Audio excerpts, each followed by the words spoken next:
Okay, Minister, you have said quite a mouthful. Now, in the Caribbean, women have played a great role in the development of our society. As you are quite aware, most families are matrifocal. That is, they are run by women. And many men, some of them, have abdicated their responsibility. Exactly. So women have been shown to be very, very responsible, especially in the raising of children. And so the support for the family structure and so on. Now, equity, gender equality, these are terms that were empowerment, sustainability, productivity, all those things as part of the human development paradigm. That's cool. Now, do you think, for example, let us look within our own context here in St. Kitts and Nevis, where do you see those disparities in terms of gender equality? Well, I think to answer your question easier, I would look to the successes that I think we've achieved first and then tell you what I think the gaps are. Yes. If we want to start with government, government is the largest employer in St. Kitts and Nevis. Based on my most recent statistics that I have available to me, government provides out of a labor pool of some maybe 25,000, I think that was the unofficial figure for the end of 2015. Government provides employment to anywhere between 6,500 to maybe 7,000 persons, okay? And based on my unofficial data, based on December of last year, and these are preliminary data, so I want to make sure that that caveat is listed. We had a total labor pool of 25,866, of which 13,530 are females and 12,336 are males. Now you have the civil service. If you're to use confirmed statistics from, let's say, the end of 2012, the end of 2012 would show that government had an average of maybe 6,200 employees, but that was a labor pool of 19,719. And of that labor pool, of course, you could do an extrapolation and figure that more than half were women if you're going to use the unofficial stats for 2015 as a guide. Now, out of that pool of women in the government service, if you want to look at permanent secretaries, we have done tremendously well. Permanent secretaries dominate the gender distribution as it relates to women in those positions. For example, you have leadership at the PS level in the Ministry of Foreign Affairs, in Public Works, in the Ministry of Finance. You have the financial secretary. There's also one other permanent secretary. There are two assistant secretaries in there. One is female. Also in human resources, you have a female right there. And the list goes on. And then the males, I find, have now becoming the endangered group in terms of, if you want to use that word, in terms of leadership as permanent secretaries. And that dynamic tells us that we have made considerable strides. By extension, if we look at the teaching fraternity, I think more than half of our teachers are females. And I think that comes out of our own natural predisposition to be teachers and nurturers, so you might have more women that way. Then if we come out of government now and we look in terms of churches, more than 50% of the people who sit in the pews on a Sunday are women and children. And the men, again, appear to be endangered. In my own Catholic faith, that's another argument altogether in terms of women's leadership. Why can't they be priests? And so forth, which is a whole argument for a different day. But beyond that level of who wears the frock in the pulpit, in that particular faith and in all other faiths around the island, whether it's through the Christian Council membership or Evangelical Association, I can bet you that the majority of the church groups are either fueled by the energies of women or led by the energies of women. And that is how the cookie crumbles, basically. When we come out to the NGO community now, the same thing you're seeing happening. Whether it's in the Red Cross membership, the Mothers Union, the Women's League in the Catholic Church, the Brotherhood of St. Andrew, well, that's specific in the Anglican Church, it's a group for men. And you have other types of initiatives going on like that. People with disability, I think there's a balance there as well. When it comes to salaries now, except in the civil service where you're seeing salaries already delineated by estimates provisions, doesn't matter if they're male or female, if it's at that level you have to be paid that, okay? In the private sector, yes, you're seeing some incidents of that. We have women in a lot of serious positions. For example, in TDC, I think the financial controller is a female who also happens to be the chairperson of the Social Security Board, Maritza Bori. Yeah. In other companies, you see that type of female presence at the boardroom table or within the management hierarchy. National Bank is the next example, headed by a female, and so forth. As it relates to the First Caribbean Bank, the country head right now is a female. Yes. Right, so you do have some of that. Even within the NGO private sector, I guess, well, maybe if people would want to record it that way, I also made history that way for 16 and a half years, being the first female executive director. So some of that is happening. In the HTA, we have had female heads as well. So we are making strides. What I will tell you is that when it comes to those types of environments where salaries are not regulated by statute, what I have found is that women have to fight for what they want. And some of the issues that I find confront women, which we have to look at, and thankfully they don't occur in large numbers, is that you sometimes have a situation where there is a backlash that comes at you. That you seem to be a go-getter, as they call it as a female. There is another 5 or 6 letter word beginning with a bitch. I already put it out there. That is what they refer to women as. If you're a go-getter. But then if it's a man, he has ambition. So it's all of these qualifiers we have in front of us. And then you look at the salary structure and you find that some women always have to fight. Always have to fight for equity in terms of salaries, even though they probably work twice as hard to get the recognition. But my take on that whole argument and the whole reality of that situation is that you get what you negotiate. If you don't ask, you don't get. Yes. Same old adage, it is the squeaky hinge that gets the oil. Granted, what you find as the backlash, however, apart from the name calling and apart from the pigeonholing in terms of what people perceive as your characteristic, is the fact that sometimes when some of these criticisms come, they don't come necessarily from males, They come from females, other females. So what you're finding happening is that you're beginning to wonder, yes, some women are stepping out of the mold and they're finding their rightful places in leadership, but then you have other females who might be within that same employment structure who might have a problem with that female's leadership. Yes. And had it been a man, you would have given him more respect. Right. You might have been willing to make a cup of coffee for him. But because it's a woman, let her go to the kitchenette and get it for herself. Granted, getting coffee for somebody is not in most people's job description. But nevertheless, if you're going to have equity, you should have equity. Right. And then some of it, less why, it even gets dirtier than that. Where you get into certain positions and people wonder, well, Lord, who she slept with? Or who godfather she has. And you forget that education is available for everybody. And some women perform very well academically.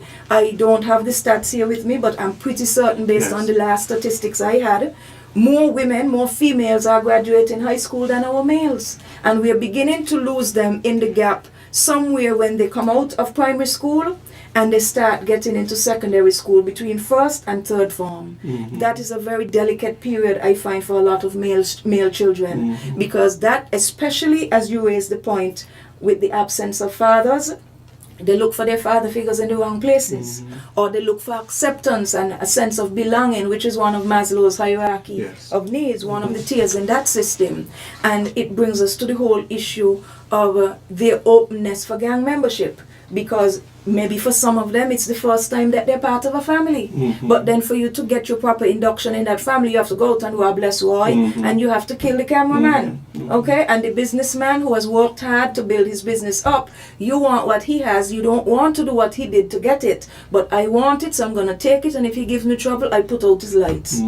And therein lies the problem. You mentioned a very important point, and that is, in the whole sphere of women's empowerment, it seems like there are some women who are not in that movement at all, of empowering other women. That is true. That is true. And maybe because they themselves have not been empowered, and they have been so ingrained in a patriarchal structure, and through a lack of education, that is what it is. That is correct. So what is the Ministry of Gender Affairs doing in terms of promoting women's empowerment, activities basically to help women to feel empowered in the home, in the school, in relationships, in society on a whole? Recently, somebody told me that there was a video going around of a young girl involved in pornographic in sex. Right. And oftentimes we see that in our society, where somehow we see a woman that is shamed. The man's face is hardly seen, but the woman is out there. And to me, that sort of thing is not empowering to women. And things like that in the society. How do women rise up? Exactly. From being in that position of vulnerability to really being strong and feeling good about themselves? And Well, I don't profess to be the guru in terms of Yes. females' development. What I will tell you is that from where I sat, my best asset I had growing up in terms of teaching me to understand what it meant to be female was my own mother. Okay? Because I never was raised from the standpoint of being afraid to ask questions or being afraid to explore career opportunities that didn't seem to be characteristically female, or being afraid to go out and learn certain skills which might be male-oriented skills, because my mother raised her children to believe that they can be anything they set their mind to be, Right. as long as it is not breaking the law, and as long as you earn an honest living Right. for it. And then in terms of advice, even with career, her advice was to pick something that you love, that even if you didn't get paid for it, you would still love doing it, okay? So I had that benefit. A lot of people do not have that. And sometimes you have that benefit to the point where it feels as if they're getting on your nerves. But then in time, as you grow older, you realize that what they were really trying to teach you is to empower yourself with an arsenal of tools of your mind. As First Timothy tells us, that you need to have of power, love, and a sound mind, as Paul's instruction to him.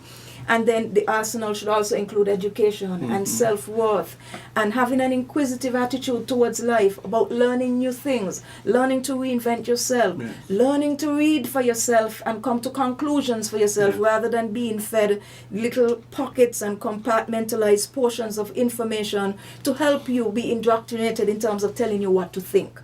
Okay, so we do admit that a lot of people don't have that. And here is where the Ministry of Social Services and Social Community Development can help fill the void. So the community groups that we support, through outreach to the churches, there are lots of programs that we put on.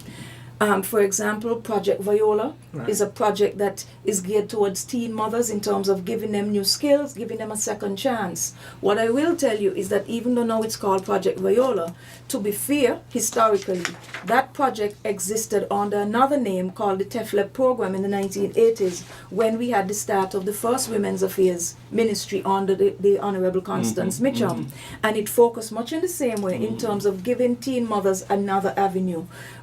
Also helping them with income earning skills, whether it was being able to sew, to make soft furnishings, to make clothing, to go to a class and learn how to do typing, or to learn how to do office procedures and office management. So there are those types of hand-ups that are available to women.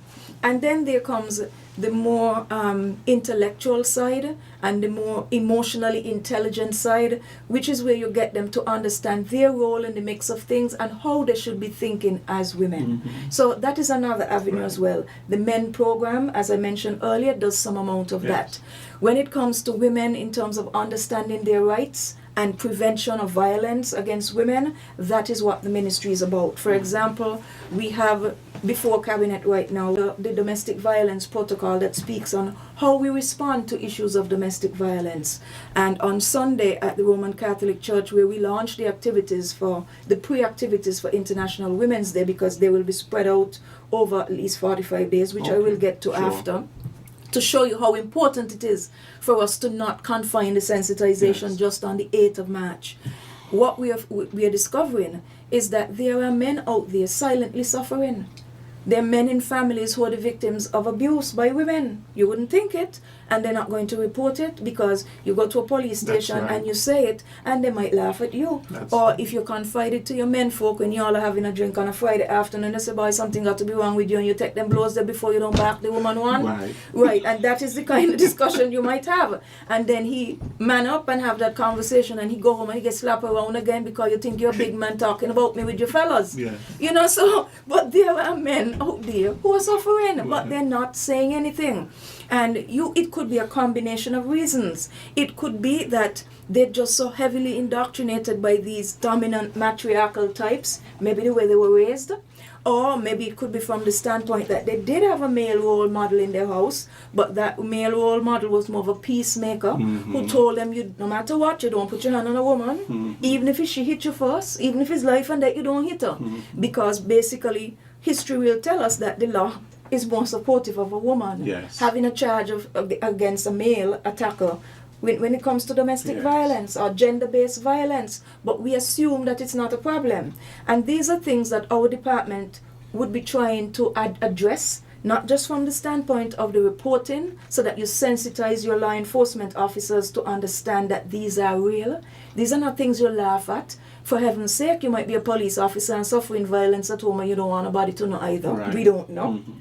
When it comes to the hospital, if it's a case of rape, how do you treat it? How do you gather evidence? What happens afterwards? Because you have a traumatized person with probably a broken life, and unless they get proper counseling and they can get over what has happened to them, they become dysfunctional, and dysfunction manifests itself in so many ways. I have no background in psychology, but I know enough to tell you that the dysfunction could manifest in terms of promiscuity. So somebody who has lost their virginity or lost their purity because of a horrific attack, a violent sexual assault, could now suddenly throw caution to the wind and decide, look, you know, I don't want to form relationships with men. They can be trusted, but I can use them and make them pay for sex. Yes. Okay?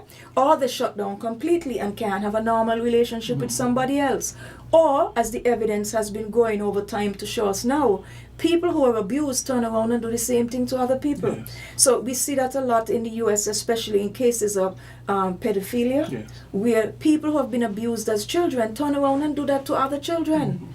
And of course, within the prison system, they have their own code in the US, because as somebody who has been brought up on a charge of being a pedophile, you don't want to go to jail because you won't survive in jail, because prisoners have their own code that yes, you can kill a man or a woman, but you don't touch a child because they're special. So if even the prisoners in the US know that, why can't we acknowledge that here, that children are a special class who cannot defend themselves? So we have some of these issues to work out. One of the issues we would need to look at, and we are working on it, is even like an emergency shelter for battered women. Because even after the police has gone and you've arrested and charged this individual who is guilty, that woman doesn't feel comfortable going in there again, especially if she has children. And if it's a history of assault, you don't want them now moving on to fresh young meat because you figure your mother is in her 30s, but this little girl is 15, so I'm going to start in on her. And sometimes for economic reasons, women find themselves in bondage even in their domestic situation. So a lot of them basically parlay their children's purity so that they could keep getting child support. Because they figure, again, I am not empowered to look after my kids myself. So we want people to understand what the department is there to do, which is to help you. But you have to help yourself by coming forward. Because sometimes what you find is that you go out into the community and you try to gather information, and then the perpetrator assumes that somebody must have told them something, and they see people nosing around in the communities. So I'm going to make sure I keep her in a little prison. Like in the US, that famous case where these women had been held hostage for more than 10 years, and you wonder, how does something like that happen? But I guess it could happen. So these are some of the issues we want to sensitize women on, starting from the primary school, to let them see what their worth is, to have positive female role models who can show them what it takes to develop, how you are able to beat the odds. But then for that to happen, women have to step out, or refrain from being in a selfish pattern and realize, look, somebody helped me, or even if I came up by my own bootstraps and the prayers of other people, I need to help somebody else. Whether it is a big sister program that we can come up with, somebody that you can trust so that this young person has a role model that they can look up to, because the role model might not be in your family. Yes. It might be in a church member. It might be in somebody in the community. It might be a government minister. And if you're able to say, well, if this government minister is honest enough to say, this is where she came from, and she was able to do this, that, and the other, well, if she could do it, I could do it too. And that's what you want to get to. You want to bridge that nexus, to get people to understand that it is possible, and you're only limited insofar as you could dream.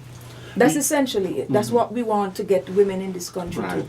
And then by extension, you will see the spin-off in other areas in terms of more women in leadership, more women in government, more women in parliament, you know. But then getting into parliament is a different story too, because you have to have a tough skin because of the type of politics that we practice here in St. Kitts and Nevis, where we need to get away from the personal attacks and focus on performance and focus on accountability. So a lot of people may not want to do that, because our politics in the Caribbean, just like the rest of the world, has been fueled by social media. It has been fueled by sensationalism. It has been fueled in certain quarters by how much are you willing to pay me for my vote? And how much stick could you take from somebody? So a lot of people might naturally shy away from it. You know? Now, the more that women are advanced, Honorable Minister, it seems to me that men would be advanced as well. Yeah, but they could only advance. However, sometimes there seems to be this battle in terms of the sexes, and you're hearing about male marginalization. You hear a lot about that, and then you're hearing about the empowerment of women. And people are saying, well, what needs to happen in the society is that you have, the women are the educated ones now. The women are the ones who are getting big money and so on. And so sometimes the males feel threatened. You know, they feel that they are being undermined. As you correctly said before, everything is about the woman, and sometimes they perceive it this way. And this is not a program to discuss that in terms of, we're talking about women's issues. But my point is, we cannot speak about women's issues in a vacuum without speaking about the issues pertaining to men. And you did mention that in some cases, you know, men need to be empowered. Yeah, they do. Who are in abusive relationships and so on, and with women abusing them and all of that. That is true too. And I should clear up here that when we say the Department of Gender Affairs, we do not mean the Department of Women's Affairs. Right, it's a different... We are focused on gender empowerment, which means that we cater to male issues as well.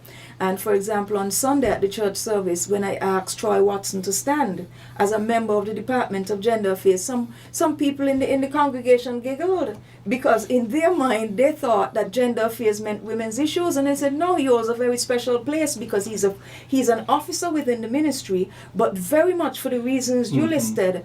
Our men are in crisis. It's like when I say to people that I am a feminist, people laugh because they don't think that a man can be a feminist. They think that being a feminist is only for a woman. Exactly. But being a feminist means that you support women. Women's rights. You support women's rights and their empowerment and equality and all of that sort of thing. Exactly, that is correct. But I think even within the whole issue of the feminist movement, which is a different discussion for different day, there needs to be balance, because what you don't want is to go so far to the left that you begin to think that it's a situation of priority or superiority, in that you only get the feminist agenda advance by subjugating the masculine agenda. Right. So for those persons who would have been following the feminist movement from leaders like Gloria Steinem, or other persons like Margaret Sanger, who was advocating that, well, she was the one in the 1930s and 40s who was talking about things like abortion rights, even before you had that landmark US case, Roe versus Wade. And what you're finding is that some of these discussions, if there is not balance, they could go way over into the other direction. Right. But our males, as you said, they need empowerment too. And I think the initial phases of a man's empowerment comes from the way he's raised by his mother. Okay?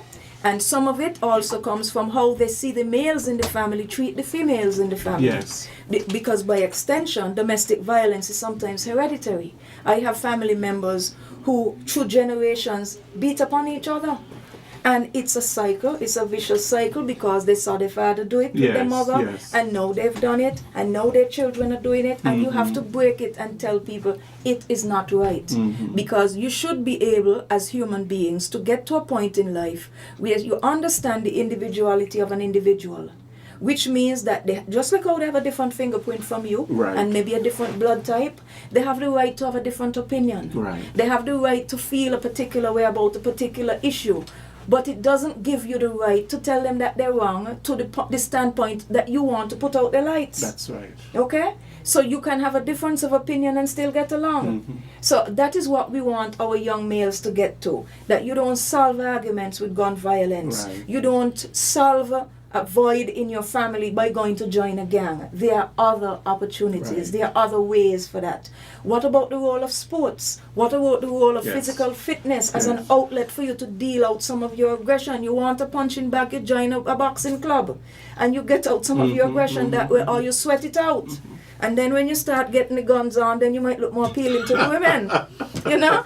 So Minister Phipps, soon we'll have to go to the lines and to take our questions, to listen to the people. But I wanted to ask you before that, why is the role of women so important in the attainment of the UN's Millennium Development Goals and now the Sustainable Development Goals? Why is that role so important in the achievement of those goals? The role is important because women are by nature nurturers, and human life begins inside of a woman.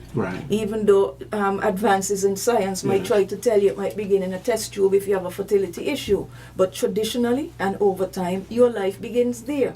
And if it begins there, and then the first person you see after your mother has, after the doctor or the midwife takes the child out, is the same woman who puts her arms out to welcome you into the world. That is where you get your first idea from in terms of what love is, in terms of what it means to be protected, to be nurtured, and by extension, because as you rightly say, women are the ones heading more of our households globally.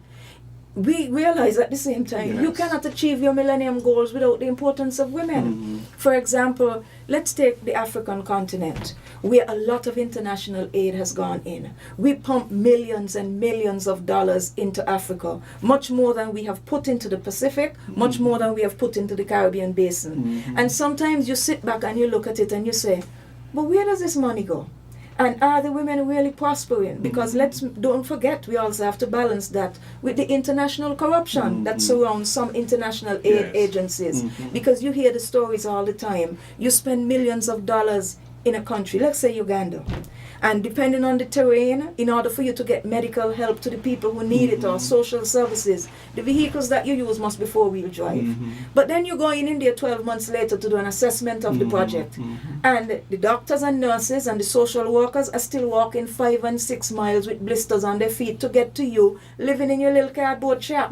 And you ask, well, where are the Land Rovers? And where are the other SUVs that we paid for? Oh, the government minister's using them. Or somebody from the Department of the Interior is using them, and they're the ones with the cushy existence driving these SUVs, so the aid is still not trickling down. So you do have those types of issues, but nonetheless, it is the women who are the game changers, the women who have to insist that the children go to school, and then they might have a child on their back, they might be pregnant, but they're still out in the middle of the field weeding. And then their work is never done because they come home and they have to get their meals on the table. And then, as some old lady who told me many years ago in UVI when I was at University of the Virgin Islands, she said, Miss, and when you've done all of that, you still have night duty. And I leave that to the callers, to the audience, to figure out what you think that means. Because so the point that she was making is that your work is never done. You're on duty all the time. Women are the ones who fuel economies because by extension, they're the ones going to the groceries to shop. They might be the ones out in the agricultural fields cultivating crops, weeding crops, bringing them into harvest. So if they're the ones with the purchasing power, And they're the ones who have to ensure that your children get proper nutrition, they go to school, they get vaccinated, they see a doctor regularly. Well, obviously you can't achieve any of these millennium goals without women. You can't. You can't. With the best intention in the world, you can't and you shouldn't.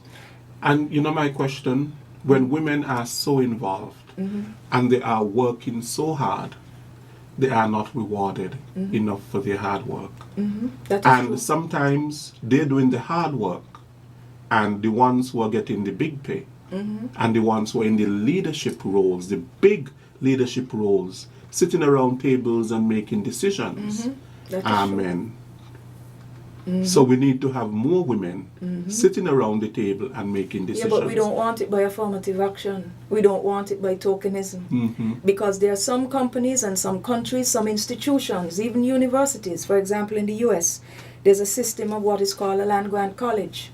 And that college probably maintains its land grant status by virtue of the fact that they meet the minimum threshold of having, I think it was 2% of their university population being women, in order for you to qualify for government aid.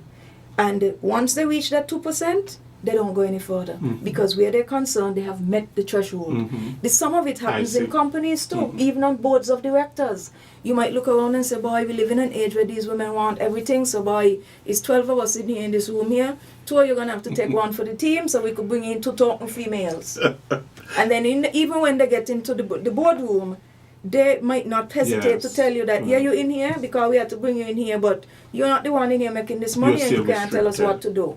So it's all about women's empowerment again, about how you value yourself. And if you see that you're being hired or you're being given up opportunities for the sake of tokenism, then don't take it. Right.